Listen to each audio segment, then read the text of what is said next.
I can see so many people joining today. I think lots of people are excited to. Hello. I think so many people are excited to learn more about you today, and it's the first time so many artists or people shared my story as well, where I announced that you were coming. So I can really feel the excitement to learning about what you're doing, and all the advice and experience you can share with us. So My daughter, sorry.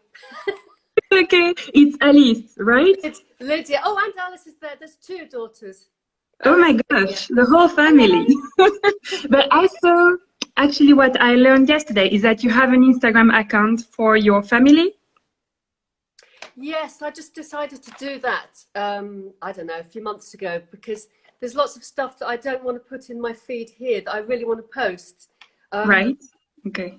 So there's my dad's stuff, because he was an amateur painter too, and he was an actor. So he's got some lovely pictures. And then there's both my daughters are creative too. They're artists. So the stuff of theirs that I want to put up, I just haven't really put it all up yet, but I'm going to keep doing it because and then I can put my figurative stuff there too.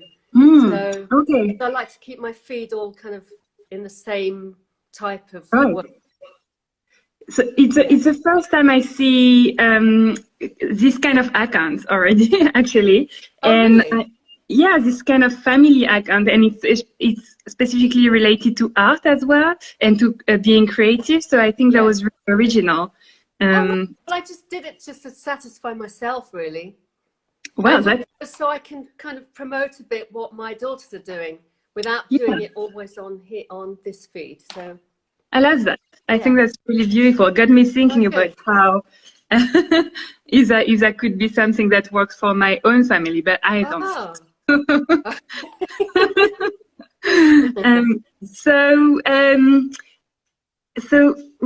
So I wanted to ask you the first question, because we have quite a lot to go through today.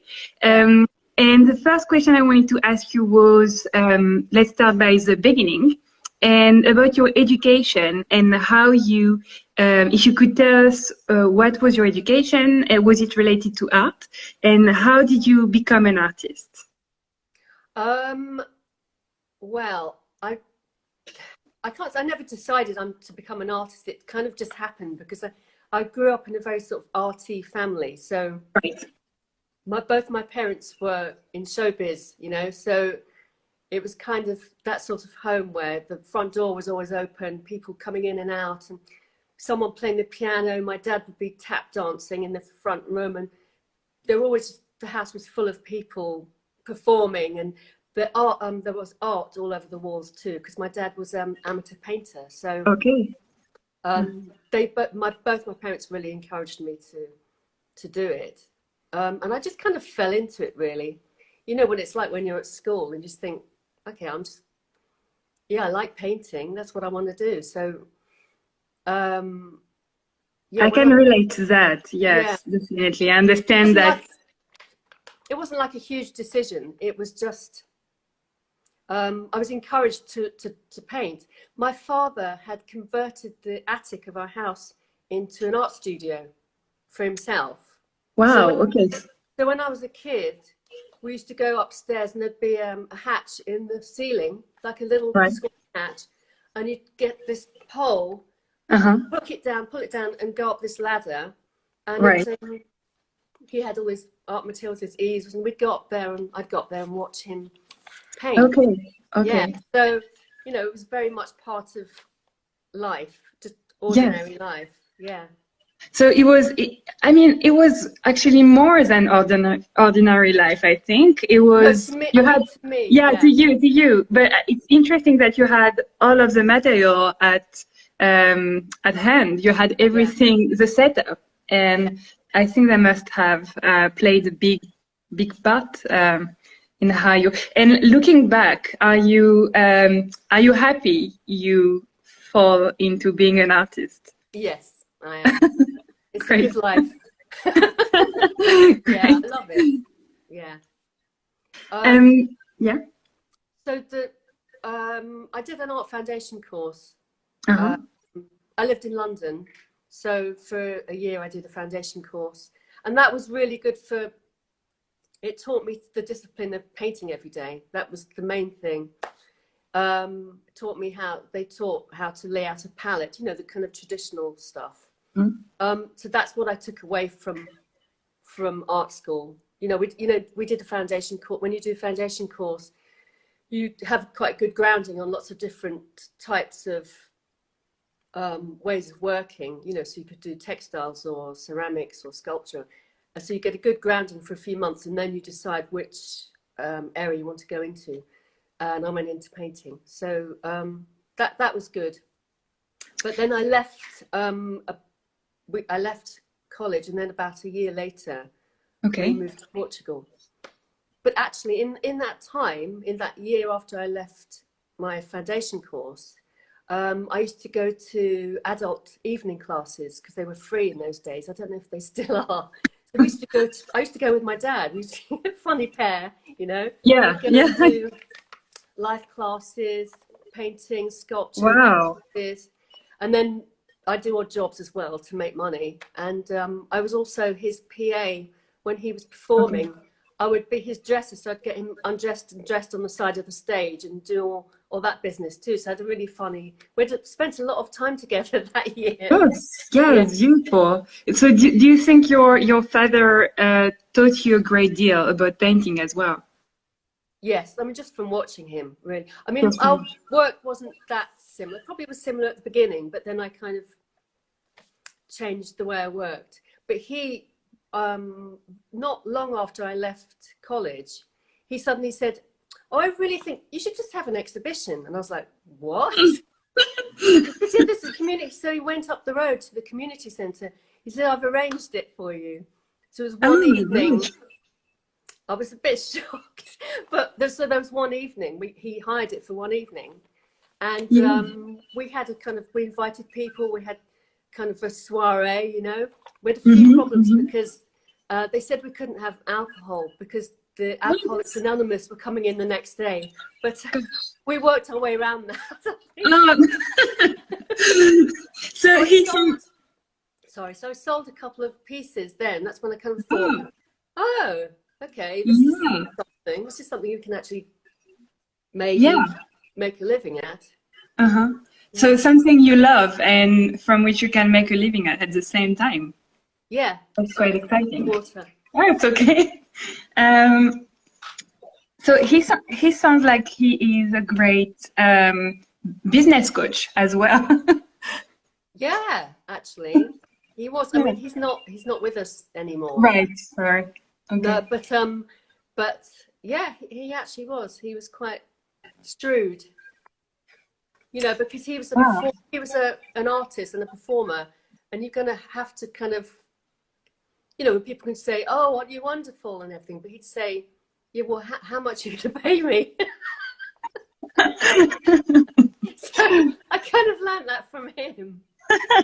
I love that. Compliments. I love that. Well, as you can see, I'm sorry, these questions were not really planned, but that's always how it goes because there is one subject that seems inspiring, and it's so interesting to learn about your relationship with your father and how you started as an artist. That's so interesting.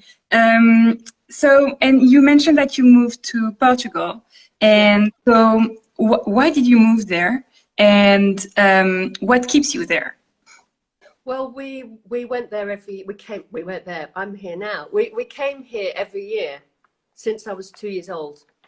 Me and my sister, mum and dad. Right, okay. And we came every year and we just loved it. For holidays? Sorry, for holidays, yeah. And every time we came, we wanted to stay longer, and we did stay longer. And because the profession, my mum and dad's profession, allowed that kind of, so you did have weeks and weeks not working, and then they'd go and do a show, that kind of thing. So we always had a long spell in the summer when they were not filming, and they were actually my father was actually under contract to not work. He had to stay like they used to do, with the film studio. So we'd spend the whole summer here, and then we'd go home, and then just be waiting to come back for Easter, come back for Christmas. Eventually, you know, by the time I was 15, they'd bought a house, Okay. a kind of family home. And so when we moved here, that was another thing. It wasn't like a huge decision. It was just, you know, gradually, we were all going backwards and forwards, and gradually we all stayed. So It's here we okay. are. Quite organically. It's interesting. Yeah.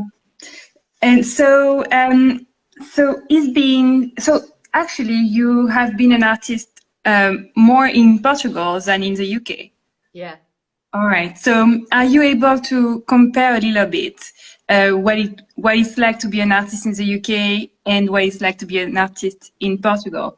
Or maybe you can tell us what it's like to be a British artist in Portugal.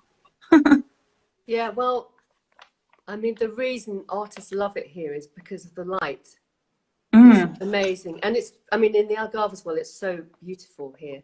So it's, and there's more, I mean, when I first moved here, there weren't a lot of artists here. Okay. But now there are a lot. What? Right. A lot, Okay. I mean, a lot of Portuguese and foreign artists have moved here.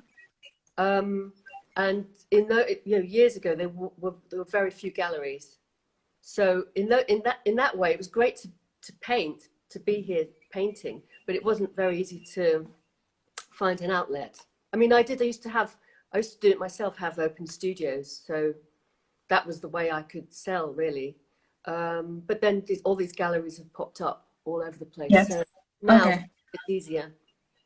But, you know, what I miss is going to the Tate and, you know, National Gallery and all that. That's what I miss. But, you know, I used to be able to go back and do that, but I haven't been back for a year. So Yeah, exactly. I'm missing it. I'm in London, and I also miss going to the Tate. So. Oh yeah, of course. No, but I get what you mean. It's just not possible for now, but I get it. I hope sometime soon we can go back. Yes, but there's just, I mean, just living here. When I first lived here, there were a few things that I missed about being there, and that side and theatre and all that kind of stuff I missed. But you know, it became much easier to fly backwards and forwards, which probably wasn't very good for the environment. But well, yes, sorry.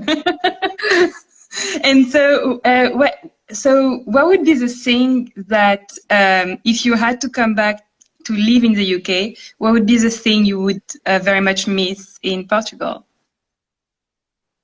Oh, sorry. The weather, of course. The people are lovely too. The lifestyle is very, very laid back way of life here. There's no rush. Right. You know, some people find that really frustrating. You know, when foreigners come here, you know, queuing up and, you know, the paperwork and all that kind of stuff. But you know, you just have to get used to, you know, if that's, for me, it's perfect because I'm quite laid back and I'm not in a hurry. So, you know, I love that. Yeah. All right. So the weather and the rhythm, the lifestyle. The lifestyle. Yeah. Totally. So I can see a few artworks in the background, and I know I didn't know actually that there would be this large painting in the back. Is it a work you're working on at the moment, or is it a finished one? A finished piece? Oh, yes, this large one here. I stuck my finger into the paint. Oh! So it's not dry yet. No, it's not dry. No, this is what I'm working on here. Wow, really beautiful. I've got a few going at the same time. Okay, all right. So are they in your studio? Just you go to one and go to the other one during the day. I've got two going. I've got two easels. So there's that one, and they're like a pair. Obviously, they look quite similar. Yes. And then I've just got. Oh, you don't have to move the phone if it's too difficult. No, I'll keep it on the tripod, but it's a real mess. Oh wow! Okay, that's the part I love. Can you see that one up there? Yes, it's a figurative one. I used to paint figuratively, so. Right. But this is the mess of my studio. I love the mess. I love the mess. This is beautiful mess. I know it's organized mess. It's Kind not of. like um Oops. well, the two in the back are really beautiful. I hope you'll post about them once they're finished, because they look like really exciting works. And Yeah. we can definitely feel the relationship to the light in your paintings in general. So that's beautiful to see them now, I think. These two, actually, they're kind of a bit different to my usual stuff, but Okay. during the lockdown, I had this dream. This sounds so silly, but I dreamt that I was in a Monet painting. That's awesome. Well, I sort of realized that's what it was afterwards. I mean, that's what it Right. looked like. And it was kind of that, it was really surreal. I And it love that. lasted a really long time. And I was just floating in all this color. And it just stuck with me. And I thought, and I did a small painting of it for them when I was doing the Artist Support Pledge. Did you ever hear Yeah. about it? Yeah. Yes. I did a couple of small ones. And somebody on Instagram said, those should be big. What's the point of doing them that small? And I thought, okay, I can't really argue with that, but it's taken me a while. But now I've just thought, yeah, I'm going to try and do these big, kind of a big memory of this dream I had. The best dream I've ever had. It was amazing. I love that. I wish I could see your dream because that sounds, well, I can a little bit thanks to the paintings in the back. I keep trying to get it back, but it hasn't come back. It's such a beautiful story about the artworks. It's really beautiful. And we have a question. Why did you move from figurative to abstract paintings? Ta-da! I think I was working because I worked figuratively for a really long time, and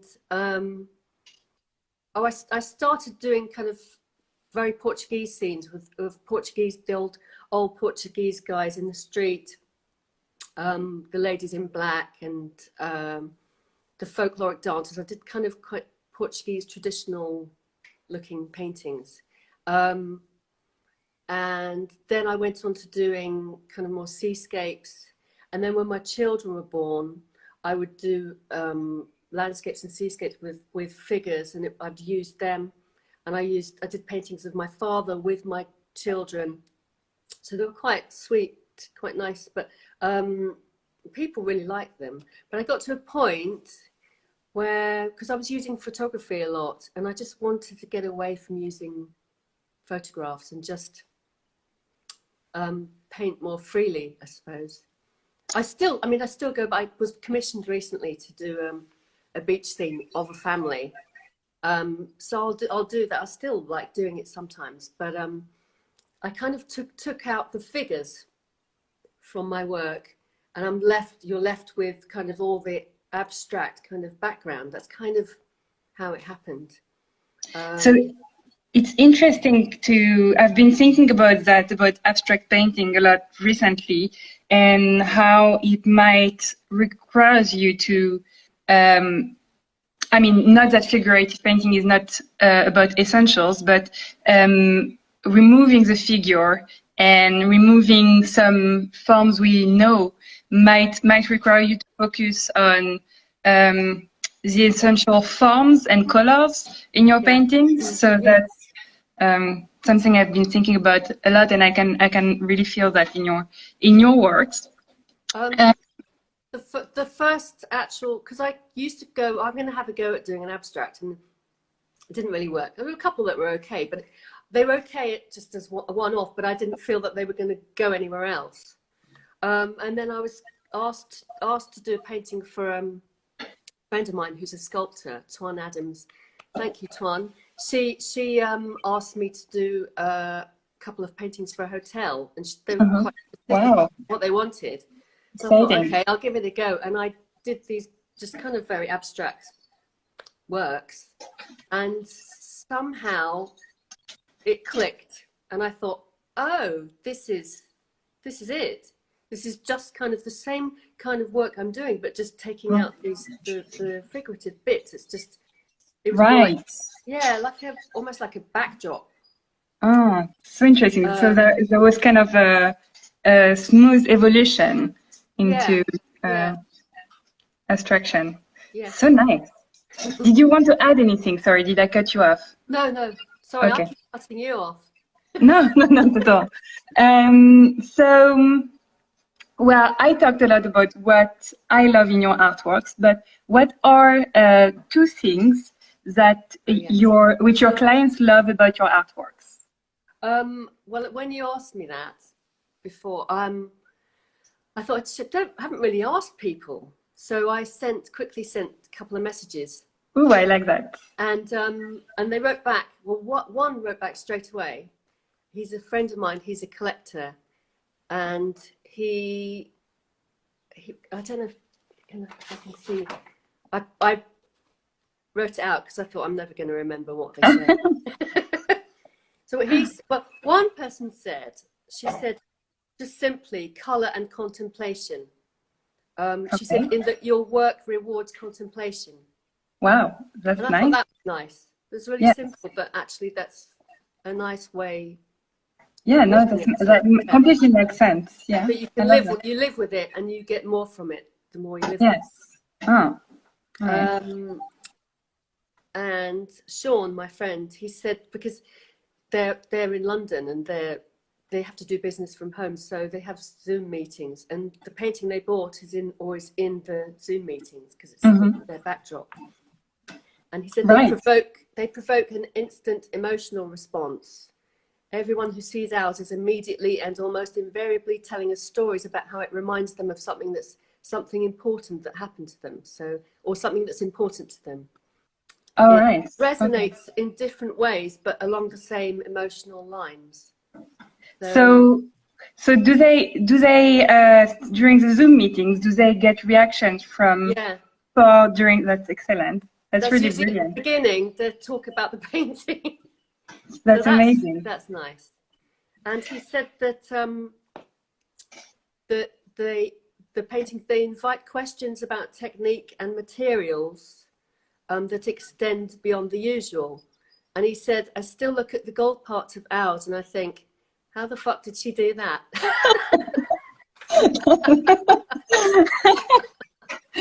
I didn't expect you to say that.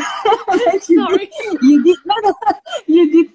did say that you had to look out for throwing. I thought it was quite funny because it was all very serious, and then at the end he wrote that. But that's really important too for me, because you can show people your technique and all that kind of stuff on Instagram, all these videos, but actually you want to keep a little bit of mystery about how did that get there. You don't necessarily want people to know, oh, she did that, and then she did that. You want to go, how did she do that? So that's you want to give the final feeling of the painting completely created and not show every single trick you have and skill. I mean, I don't mind, I don't mind people seeing how I do it, but it's good to look at it and then go, oh, how did that happen? That's satisfying. It's not about not sharing. It's about allowing your audience to feel the magic, and maybe magic is not the right word, but the contemplation feeling as well that your other client, your other friend mentioned. Yeah.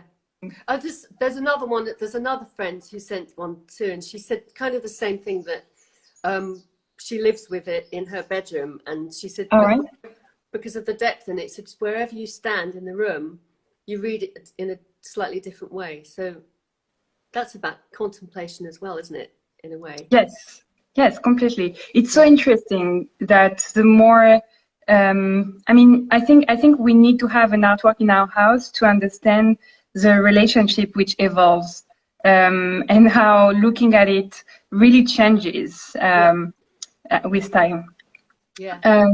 So I think there was another question from Gillian, who says, I expect living in Portugal fits into the color and in your painting. Yeah, it's really funny because the other day, I don't know if you can see that canvas between. I Yes. put this burnt sienna ochre color on the base of all my work. It comes through all my work, and people kept asking me why I do that, and I just said it because it gives a warmth that comes through. Yes. And Very much. I don't like painting onto a white canvas. I like having this coming through. And then a friend of mine, Portuguese friend, he said, well, I just assumed it was because the landscape here, the earth is that color. There's a kind of clay terracotta color. And he said, I just assumed that that's why, because of the earth. And I thought, oh my God, that was kind of a revelation for me. And I think maybe it is. Yes. Maybe that's one of the reasons. Well, someone else helped you to know what you're doing. Yeah. Yeah. I always need people to help me know what I'm doing. And thank you for that. That's really interesting. And but also, I mean, sorry, I was just going to say also the light. The light is so amazing here, and it does. You know, you put light in. I put light in my work because kind of you just see the most amazing skies and seascapes. We can actually see the difference right now between me in London and you in Portugal. It looks like night where I am, and it's 12:30, and it does look like it's day where you are. So actually, I had to close the curtain a bit because I was completely bleached out. And I hope I could open my curtains more. I wish, sorry, not I hope. So can I just say hello to my friends Sarah and Hilary? Hello. Oh, hi everyone, welcome. Thank you for joining. Because they're really good. They always, whenever I need to know, should I do this or that, or I've written something, I've written a bio, what do you think? They always read these things for me and say, yeah, that's good, or change that. So they really support me. I love that. I think having a community is really, really helpful, and having supportive people around you can make a huge difference. What's that? What's that? They're in Brighton. That's where they're in Brighton, not so far. Yeah. Well, they even help you from the UK, so they're great friends. So now it's always like that. I'm doing an interview about business, and we end up talking about that's not your fault. That's both of us, and we end up talking about art because this is what we love. So it makes sense, of course. So, but let's focus back a little bit on business and how you organize the business part of your career. And so I have one first question about that is, how do you organize your marketing strategy every day on a daily basis? Which is quite impressive, by the way. I really like how your Instagram account looks, and the, how do you say that? The feed, but also reactions from people, how they interact with you, and on your feed as well. Yes. I could say that I have a strategy. I mean, I like the feed. When I look through the feed, I feel like visually, it's visual really. I see that it's getting too clogged up with close-ups of paintings, and so you want to get away from it. So I think I'll do a video, or just a different, or something in a gallery shot where it's more kind of open, just to get, so you have a varied look. That's my kind of strategy, really. That's good. So do you think variety is helpful in your feed? I think I like to have maybe 3 paintings, and then change it to something else to break it up. That's kind of what I do. All right. Okay. But I don't really have an everyday. Since I met you, I'm better. I'm getting better. I have more of a plan, and I have a piece of paper with saying inspirations, Great. work in progress. But sometimes I have to go around trying to find the piece of paper. Yeah. Inspiration. Finding the inspiration, actually. Yeah. Yeah. I mean, when I first saw your question, I thought, well, to be honest, my strategy is I wake up in the morning and I think, okay, I'm going to do a post, and I will stay in bed until the post is done, and that's my strategy. Wow. So you can have long mornings. Sometimes. In the bed. That's a nice strategy. I kind of like it. No, but I'm learning from you as well, learning from lots of different people how to kind of be organized, because you kind of have to, in a way. And I'm not very good at keeping to schedules, but I'm trying. Well, I think it's an ongoing process. Yeah. It's not from one day to the next, and we all have organization parts where we can progress, and I don't think there is anyone perfect. No. On this subject. So we are all together improving ourselves when it comes to strategy. But actually, I really appreciate that you share this with honesty, because I think that's when it becomes really helpful to other artists, that they can see that if they have issues with managing their time or managing getting a structure for their strategy, well, they're not alone, and we can also help each other. And also, I'm really glad if I can be helpful. You are. I like it when you send an email saying you should be doing this. I mean, not just to me, obviously. Yes, I should be. Look at your mailing list, and are you doing this? I'm glad it gets your positive reaction from me, than not just only So right, and do you have a favorite platform to sell your artworks? Instagram. Yeah, I mean, especially since the lockdown, actually. The artist support pledge, which I mentioned earlier, that kind of got us all out of a jam, really. Yes, and sorry. No. Please go ahead. I will ask my question. I was going to say that when the lockdown started, I thought, okay, no exhibitions. I had a residency planned for 2 weeks up in the north of Portugal in Guarda. That was cancelled. Everything was cancelled for everyone. So I just thought, okay, I'm just going to paint. That's it for myself, not think about anything else, just get some work done. And then suddenly the artist support pledge happened. Yes. And I thought, oh, okay, a friend of mine started doing it. I thought, okay, I'll do that. So I ended up not doing what I'd planned. I was actually painting with a bit of pressure, but lots of small works. But it was great. I did it for a few weeks and it was so good. Yes.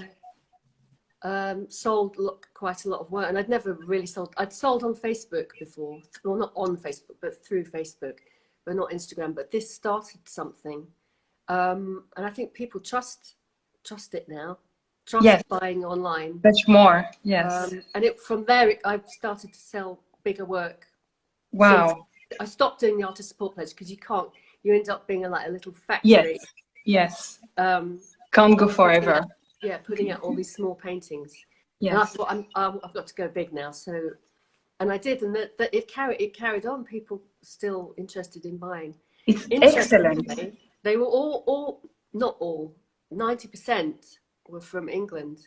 So I don't know if it's because the support pledge started there. Boroughs, but it might be, it might be because of that. It also might be because they connect with you because you are from the UK as well. And I think it's very inspiring that you are from the UK but living in Portugal. You are all you're all giving us a little bit of dream. So, so I think that might be that as well. Yeah. That's really great to know. So Sylvia is saying something interesting. She's saying being too organized can block creativity. And I really love that. I think that's true.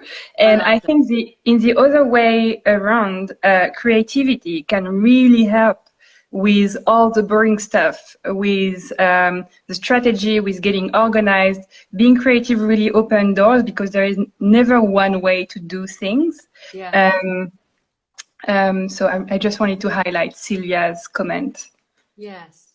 Which Sylvia was that? Celia Cavelti. She's an artist friend of mine. She lives here. Oh, lovely. Hi, Sylvia. So Jacob has a question for you. So Jacob is curious. He has always been curious as to how you started out. So when did you realize that this could be your career? What's the origin story? You already explained, but maybe you have something else special for Jacob. When I moved to Portugal, hi Jacob. When I moved to Portugal, I was just doing jobs like I did lots of sign writing and murals, and I was doing portraits of dogs and a donkey, horse. I did all sorts of that kind like a jobbing artist, really. And then my sister opened a restaurant, not far from here, in Taylor, and I was working there as a waitress. So we were only open in the evening, and I'd paint during the day, and I was hanging my work. My father was hanging his work there too. Wow. He'd kind of retired by then, so he could spend more time painting. Mm-hmm. And I started to sell my work there. Wow. I can do this. And so I worked there for 2 years. So I would be the painter waitress, and I could actually sell my work to the customers, the audience. So that's really where I started to think, okay, I can actually do this. And then I stopped working in the restaurant. I said, I'm just going to do this full time now. So that's kind of where it started. Such a beautiful story. And in a way, it's about really taking action, and it doesn't have to be a hard action. I don't know if it seemed hard to you at the time. No, it was fun. Great. So you can have fun and sell your artworks. We have proof with us today. I didn't think much because I was quite young. We partied hard too. Mm-hmm. Yeah. You don't have time to think about how hard it was. That was good. Great. It's interesting to see people's reaction, And so it was that thing of, as I was there, as selling my own work, that's the key as well, Yes. I mean, yes. It's great to have galleries. I love yes. to have work in a gallery, but people like making that connection to the work. Completely. It makes such a difference. To sell for yourself is very powerful. Not saying that collaboration with galleries are not good. I think every kind of collaboration is good. But being able to promote your own artworks is because people love to buy from the person who created what they are buying. I guess. Yeah. So wonderful to know more about how you use Instagram and why you like it and how it has worked for you as well. So what is one advice now that you would give to artists who are just starting to sell their artworks? Well, I had mentioned online, but it doesn't really have to be specifically online. Oh, right. Well, online, I mean, that's all we can do at the moment anyway. So yes, that's true. Online. And I think it's really doing things like this, that you might not be comfortable doing. And it's fine, actually, because it's just like, I forget that anyone else is here. I'm just talking to you. But Yeah. I think showing your face is quite important. You know, because artists, we're quite solitary kind of when we work. We're just there, burrowed away in our studios. And it's great for people, you know, they can see all your work, but they kind of need to see who you are as well, I think, to make that connection that I was talking about, you know, so that they feel that they know you a little bit. It just makes having your work a little bit more important to them. I was watching, there's an artist, Portuguese artist called Fatima. She's Sardine Tusha online on Instagram. And she was doing a live, and I just was looking to see, you know, how it comes across. And she said that at the end of it, no, I felt that I knew her by the end. And Right. I mean, I kind of knew It's her a little bit through Yeah. you know, we like each other's work and stuff like that. But by the end of that conversation she was having with somebody else, it felt like she was talking to me. Yeah. So, Yes. you know, you can see that it really has an effect. And that's yeah. a very good point. So do you think people need to know you in order to buy your artworks? Does that help? They don't, it helps, I think. It helps. helps.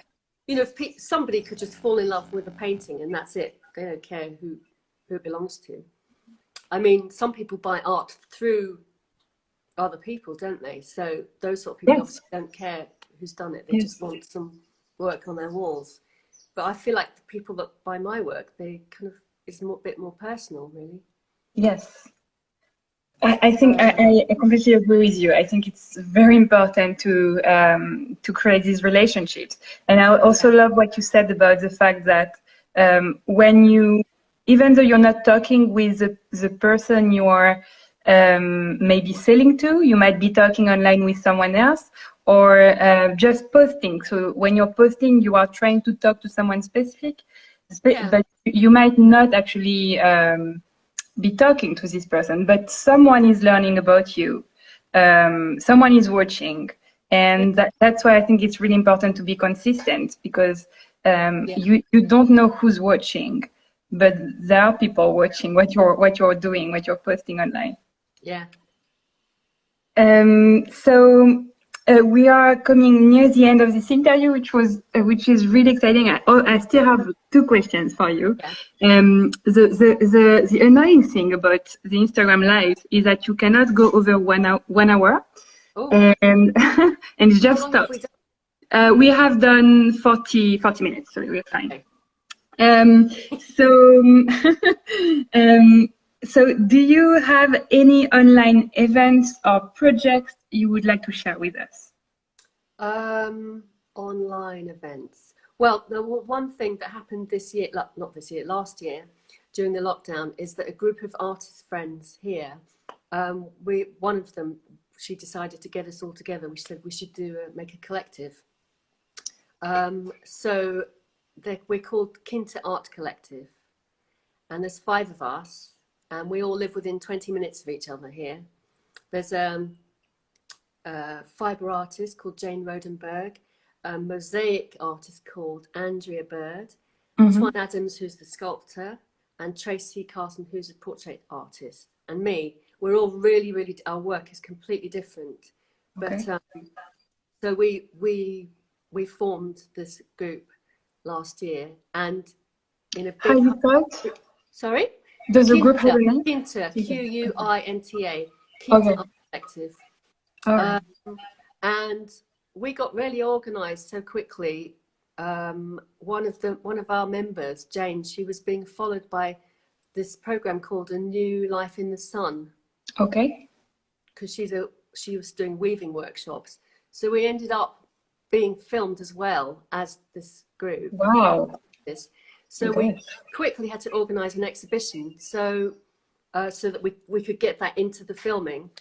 And so we went to a Dedita. She's another artist who has a gallery, and she gave us a 2-week exhibition there. Now we're part of her setup, really. So we always have work there. So we did this all really quickly.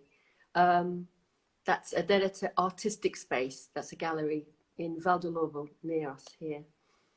So that's something that I wanted to mention, because that was something we did really quickly, and we're still.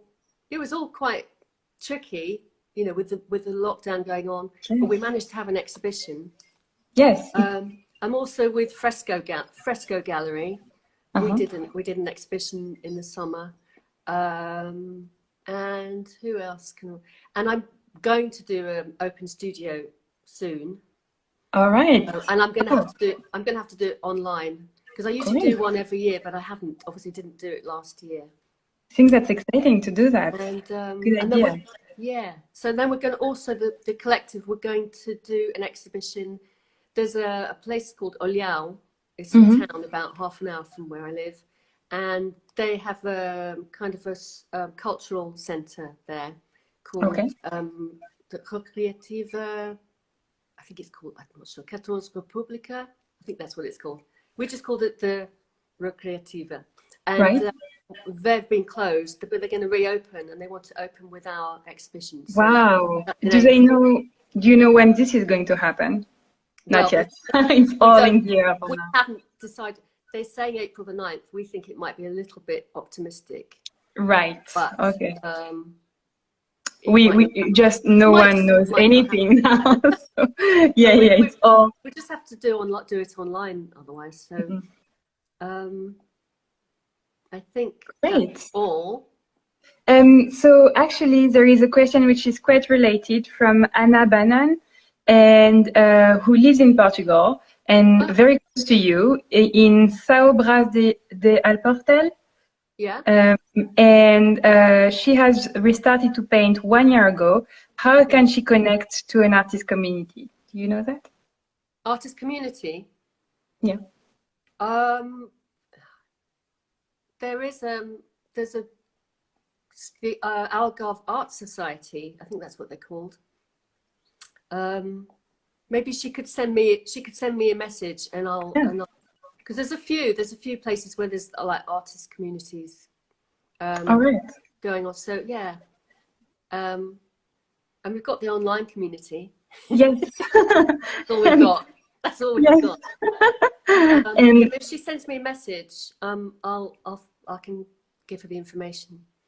Great. Well, Anna, you are welcome to send Jessica a message. Great. Nicolas says that it has been very helpful. So, nice. Where can we learn more about you? Well, I have a website. Luckily, it's jessicadunnart.com. Oh, great. Great. That's it. I'm on Facebook as well, and I'm here. And on Instagram. Where else am I? Is Instagram the best place to follow you? Yeah, but if anyone wants to sign up to my mailing list on my website, then people can keep informed of exhibitions and all that kind of thing, new works. Yeah, that's really lovely. Thank you so much, Jessica. And also, I'm glad that this looks to have put you in connection with other artists based in Portugal. So I'm glad to see that. Yes. Well, I'm very sorry to arrive at the end of this interview. I absolutely love chatting with you. I hope that we can do that again. Yeah. And thank you so much for your time, for your questions, for your dynamism, and sharing your experience and your story as well, which is very poetic. So I absolutely love this interview. Thank you so much for your time. Thank you. And I hope that you have a great day in the studio. Are you going to spend it in the studio? Yes, I might have a mojito first, and then. Oh, nice. That sounds really nice. Maybe later. No, I'm going to be painting. Yeah, for sure. Exciting. So enjoy the painting, enjoy the mojito, and have a lovely weekend. Bye, Gavriella. Bye. Take care. Thank you so much, Jessica. Bye. Bye.